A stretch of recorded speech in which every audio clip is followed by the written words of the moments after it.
احتجاج کا اور پرامن احتجاج کا حق تو یقیناً ہر کسی کے پاس محفوظ ہے، لیکن یہ احتجاج نہیں تھا۔ جلاؤ گھراؤ اور تنصیبات پر حملے اور یادگار شہداء پر توڑ پھوڑ، یہ تو اس کا تو حق کہیں پر دنیا میں کسی بھی ملک میں نہیں مل سکتا۔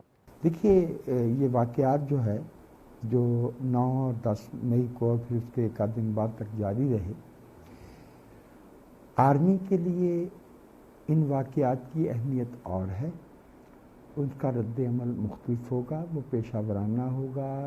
انسٹیٹیوشن جو ہے نیشنل سیکیورٹی کا، اس پہ اس طرح سے امپینٹی کے ساتھ حملہ کرنا، صرف حملہ نہیں کرنا، توہین کرنا شہداء کی بھی اور ان کی بھی جو اس وقت جو ہے وہ قوم کو سرو کر رہے ہیں، یہ ایک معاملہ ہے۔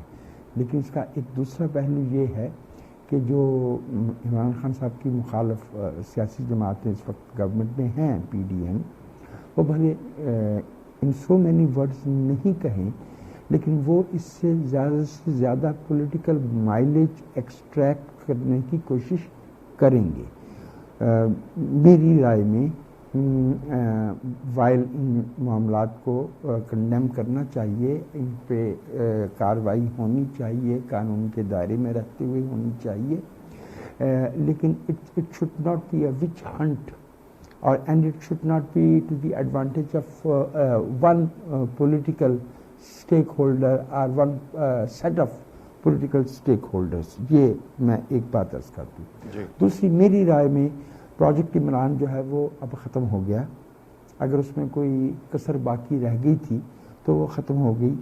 یہ ایک المناک انٹریگنم ہماری تاریخ میں 10 سے 12 برس پہ پھیلا ہوا، لیکن اس لڑائی کے ختم ہونے کے بعد جو بارودی سونگیں ہم نے بچھائی ہیں قوم کے بچوں کے ذہنوں میں، صحافت میں، جوڈیشری میں، بیوروکریسی میں، وہ بارودی سونگیں تو انہیں صاف کرنے کا عمل جو ہے وہ بہت سنجیدہ، بہت نوانسڈ اپروچ کا تقاضا کرتا ہے۔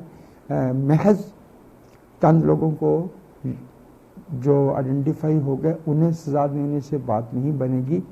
ہمیں آئندہ کے لیے بھی دیکھنا ہوگا کہ ہمیں اس طرح کے کانٹے دار پودے جو ہے وہ اپنی سیاسی کیاری میں نہیں ان کی کاشت کرنی چاہیے، کیونکہ اس پہ کانٹوں کی فصل آتی ہے۔